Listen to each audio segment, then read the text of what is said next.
दिवाली से एक दिन पहले एक अनोखा और पवित्र रस्म होता है जिसका नाम है बड़ा बड़ुआ डाकोरा। ये सिर्फ कोई पुरानी परंपरा नहीं बल्कि एक ब्रिज है इस दुनिया और पितृलोक के बीच। कहा जाता है आश्विन मास के पितृपक्ष में जो पूर्वज हमारे पास आते हैं वो इसी रात दीपावली अमावस्या को वापस अपने लोक लौट जाते हैं। रस्म की शुरुआत होती है दिवाली के पहले दिए से।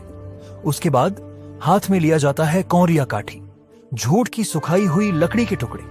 उन्हें जलाकर हम आसमान की तरफ उठाते हैं जैसे रोशनी का एक रास्ता बना रहे हैं उन आत्माओं के लिए जो अपने लोक लौट रही हैं। ये रिवाज घर के सबसे बड़े पुत्र द्वारा किया जाता है। छोटे बच्चे, माता पिता सब मिलकर इस परंपरा में शामिल होते हैं। सबसे खूबसूरत दृश्य देखने मिलता है पुरी के जगन्नाथ मंदिर के पवित्र शहर में, जब सड़कों पर लोग जमा होते हैं हाथों में जलते हुए कौरिया काठी और फिर गाया जाता है वो प्राचीन गीत।